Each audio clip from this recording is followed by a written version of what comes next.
This is the In Focus podcast from The Hindu.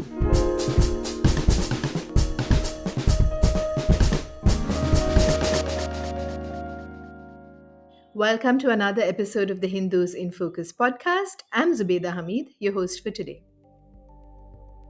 This year's Annual Status of Education Report, or ASER, titled Beyond Basics, surveyed over 34,000 young people aged between 14 and 18 in 28 districts across the country to get an inkling into what are the young people of India currently doing? What are their basic math and reading abilities like? And how do they navigate the digital world through smartphone use? The results were perhaps not very surprising, given that ASER, which is brought out by the NGO Pratham, has been flagging concerns about reading and numeracy levels among primary school children for some time now. The report showed that about 25% of the teens who were surveyed could not read a second standard text fluently in their regional language, and over 50% struggled with a fourth standard level division problem. It also showed, however, that over 85% of these teenagers are enrolled in an educational institution and their digital awareness skills are high. Nearly 90% had access to a smartphone and knew how to use it. So, what do these results indicate about the education system in India? How is the country doing with regards to the Nipun Bharat mission, which aims towards foundational literacy and numeracy?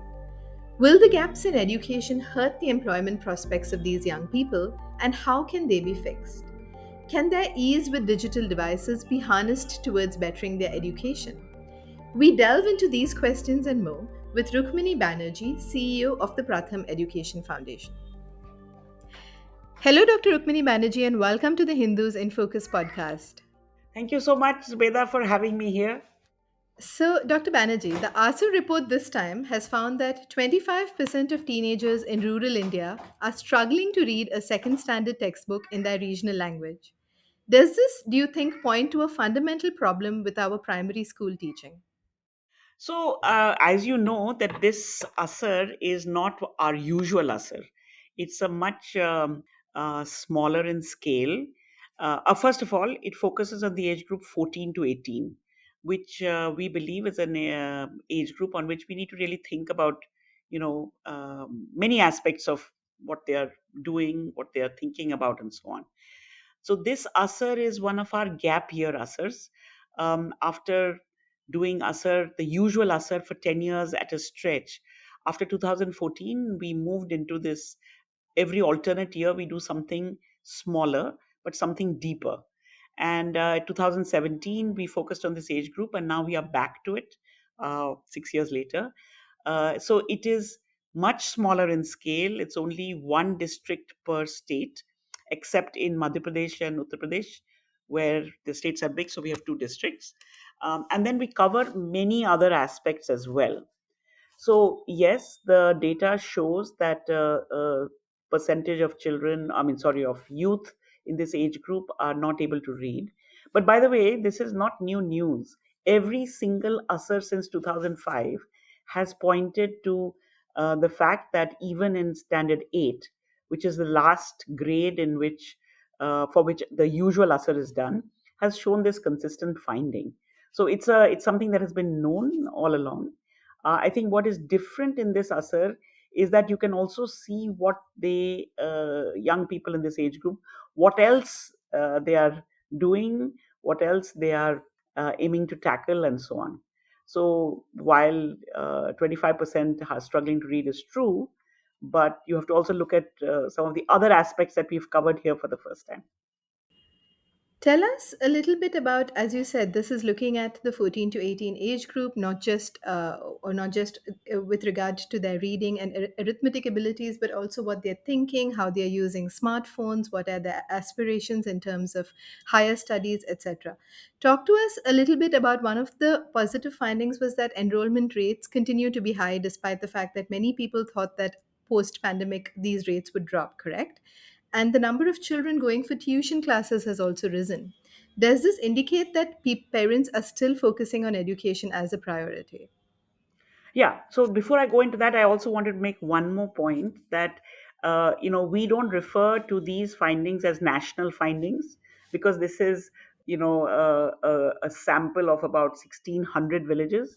So while the each district that has been sampled is representative at the district level, the districts together are not necessarily any national sample. So we in our report refer to them as all districts that were sampled, but remembering that the all districts are very few districts. Now, the reason for doing this on a small scale, but trying to go in with a wide angle lens, was exactly this, that there is activity, what the young people are doing now, what do they, among a whole set of things that they do in daily life. And then, of course, this new component of digital skills. And finally, there is an aspiration as well. Now, on the activity, if I focus on the activity to begin with, I think it points to several very interesting things. We know that the right to education extends up to age 14 or grade 8, but we see that well beyond the mandated compulsory education age group, there are lots of young people who are still enrolled. And I think this is a sign that both at the provision level, at the policy level, and at the parent level, there is a very strong trend for more years of schooling, for sure. So people are not stopping at the end of elementary school. They go all the way up. They go certainly up to 10th, and in many cases to 12th and beyond. And like you mentioned, I think everybody was very worried that after COVID, with the economic disruptions at home, with the school closures that happened all across in schools and colleges, that there would be a dip in enrollment. And that, especially for older girls, we would see that, they have maybe not come back to school. But that's not the case. We see that uh, enrollment rates have gone up. We saw it in our ASER 2022 as well. That all the way up to eighth grade, we saw a much bigger increase. And the 2022 ASER is, of course, comparable with many of the previous ones, covers every rural district in India. We saw that. And we see that reflected here as well. I think the interesting thing about the age group is that 14 to 18 is a quite a wide range. So while the 14-year-olds are still in, 8th or ninth, the 18-year-olds are well into college or not in college. So we see that at age 14, there is very little proportion who are not enrolled in school. It's, I think, less than 4%, and hardly any difference between boys and girls. At age 18, the percentage of youth not enrolled is much higher. It's almost a third of the age group, because many of them now are beyond the 12th stage. But yet, 32% is not enrolled, which means that everybody else is. And here as well, there's a slight difference between female and male. 33% of males are not enrolled, and 33% of females are not enrolled, and 31% of males are not enrolled. So there is a slight gender difference, but not a huge one. So I think that is very significant as well. And I think today or yesterday, the higher education survey from the government has been released, which also shows an increase in enrollment at college level. Another interesting fact that we see is that even in the 2017 ASER, which was again for a limited number of districts, we saw that young people of this age group did tend to work also. And in the work outside the home, those who were not enrolled, of course, worked more. But among those who were enrolled and still working, that proportion has dropped since 2017. So I think looking at all of these data points together, at least in the districts that have been studied in this ASER, we definitely see a very strong push towards continuing to be educated and lower a lowering of the proportions who are either working while in this age group or doing other things. Let's go back a little bit to what you said earlier, Dr. Rukmini. You said that the findings about the reading levels, for instance, are not new, and that ASER has been highlighting this fact for several years in its reports. Another finding that you also found when it comes to mathematics is that half the students who were surveyed could not do a fourth standard division problem, and these students are just a few years away from entering the job market. How do you think this is going to impact potential employability, and where do you think the gaps lie? So I think that, again, we have to put it all together in a kind of a bigger overall picture. So job market, if I look at how many of our young people enter an organized sector job market, I think that number is quite small. I'm not a labor economist, and I should not quote numbers without having the actual source in front of me. But I think it's well recognized that the organized sector or the formal sector employment, is only a very small fraction of the total age group that actually works. So if I look at what work the young people are doing right now, a large proportion of them are actually working in their own family. Either it is the family farm, or if there's a family has a business in that. So I think that it is important for us to look at what kind of, I mean, obviously being ready for a whole variety of things is the ideal thing. um, if I say that 25% are still struggling with basics, that doesn't or not mean that there isn't a much higher percentage who are able to do many things well beyond, elementary school stuff. That is not measured in ASER, because in ASER we only look at the floor. So if I look at our usual ASER trends from the big ASER that is done every other year now, you see that there is a clear, again, I mean, I'm just extrapolating because I know what level they can do with ASER. But if you can do the highest level, we don't measure how high you can go. So if I look at the elementary school numbers, it's probably true that about 20-30% are doing very well. And if I look at the denominator, how many children, how many young people there are in any age group, 40% of that age group is a very high number. So those who are going to enter, go through college, go through higher education, enter formal sector jobs is probably still a very substantial number. The concern is that of those who are at the lower end of the distribution, they are probably going to be absorbed in a kind of a local economy, and most likely a family economy. Now it depends on, in the family business or in the family farm, what are they actually doing, what is the family doing, and in what way are these young people contributing. Tell us a little bit about the role of the National Education Policy 2020 and the Nipun Bharat Mission, which focuses on foundational literacy and numeracy. How is it playing out in our education systems at the moment? Is there a long way to go still for us to be able to achieve this foundational literacy and numeracy? So I think that the biggest push that we can see, and again remember that as ASER, of course, we go in and do specific kinds of explorations, but as Pratham, we are largely involved in pre-primary and primary education. We work with many state governments across the country, and we see a very determined and an energetic push through Nipun Bharat, which is focusing largely on the early grades. We also see many state governments trying to figure out how they are going to bring in the pre-primary age group into this whole continuum as the national education policy lays out. Now, our keynote speaker at the ASER launch, I don't know if you got a chance to listen to him, had many interesting ideas. This is Manish Sabarwal from Team Lease. And one of the reasons we actually invited Manish to speak at the launch was really for this view, based on your last question. What does all of this look like if you're looking at it from a labor market perspective? And he had, among the many interesting things he said, he thinks there are three things that we need to do on human capital development: prepare, repair, and upgrade. So, if I take his very simple three-way approach, I would say the prepare, especially in the early grades, and in fact, even in thinking about how to bring in a pre-primary as part of a foundation stage. I think there's a lot of work that is going on right now, and that started very quickly as soon as schools opened in 2022. Now, the investments that are being made today, we will begin to see payoffs as these children grow and go through the system. The second point I would say is that there are also several state governments who look upon this foundational numeracy and literacy for actually the elementary grades.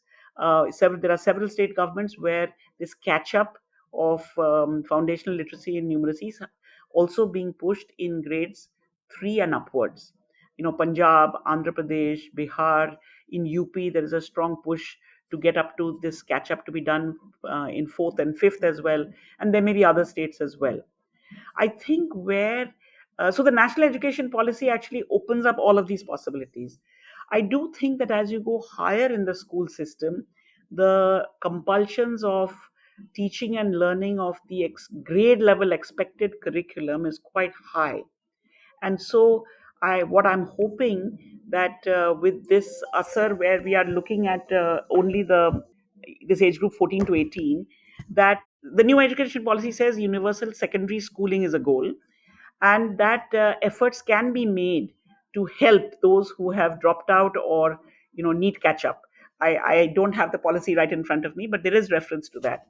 I feel that we can use that policy umbrella to really think about how to help the catch up in the higher grades as well.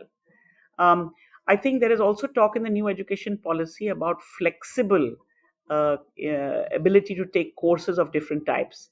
And that I think is again a very good opportunity to think about how to make secondary schooling and even beyond accessible to those kids who maybe have to work as well.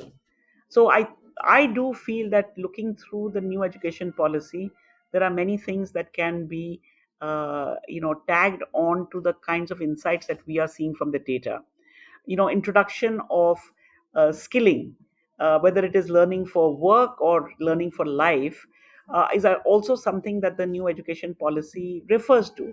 And I think there is some thinking that is going on around those as well, that how do you get young people while they are still in school thinking about or practicing skills that they may need in a wider sense in the world of work.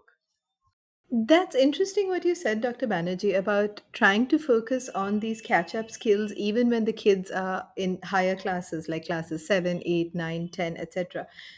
Do you think there needs to be a greater push towards this? Because, as you said, in the elementary level, already we are doing it with the Nipun Bharat and the NEP, etc., and the states are pushing it at the elementary level. But does there need to be a greater push at the higher class level for this catch up to happen? So I feel that I mean, we can look at it in two ways. One is to look at it as an opportunity, and the other is to look at it as a challenge. Now, if I go back to these 28 or so districts in which, we've taken a deeper look, take a look at what the data says about the interaction of this age group with digital devices, and what kind of skills are they using. Now, this is a very new component that has been introduced in this survey, and we looked at this whole interaction in several different ways. So we all know that during COVID, everyone's interaction and use and skills and openness with digital devices and digital capabilities really went up. Now, here what we see, interestingly, is that of the young people who were approached in the sample districts, close to 90% have a smartphone in the household. And close to 90% young people say, I know how to use the phone, whatever that means, right? During the course of the survey, in addition to asking people what they do with the smartphone, we also actually asked kids if they could bring a smartphone while the survey team was there and do a couple of things, with the phone. Now, you could see that when kids were asked to bring a phone, a very high percentage actually could bring the phone while we were, actually doing the survey. So ownership of smartphones varies a lot. Young people of this age group, boys have, more than 40% boys have their own smartphone. Much lesser women have smartphones, under 20%. But access to a smartphone from somebody in the family is very high. And at least basic knowledge of how to use a smartphone is also quite high. The second one, which is also self reported, is that close to 90% young people said that they had used social media for something or the other in the past week. And then when we probed further, we found that, let's say, if we bucket this, what did you do when you were online? Three types, entertainment, games, videos, songs, whatever, that is one bucket. Things to do with studying is another bucket. And the third one we asked about was, did you use any services? Did you pay bills? Did you fill out a form? And so on and so forth. On the entertainment one, we see a big. Firstly, lots of people have used the internet for entertainment, and there we see boys have used it way more than girls, which probably is also fits in with the fact that many more boys have their own smartphone. So whether it is themselves or their friends, they probably are able to use the smartphone for a longer period of time and therefore explore many more things. But if I look at what girls and boys reported in terms of using the smartphone for studying, it is actually quite equal. It's lower than the percentage that use it for entertainment, but it's quite equal. Again, I think this points to the fact that we've just talked about earlier, that there is family support and I think community support and school support for using whatever means possible for further education. So, if I'm going to borrow my brother's phone or my father's phone, it is probably much more likely that they'll say, take my phone and use it for, either getting stuff off the internet or sending assignments to someone or clearing your doubts and so on and so forth, than, using my phone for you to use for entertainment. So again, I'm putting pieces together. I think that this ability that kids have, the backbone, while we may say that 25% still can't read, almost everybody knows how to use the smartphone.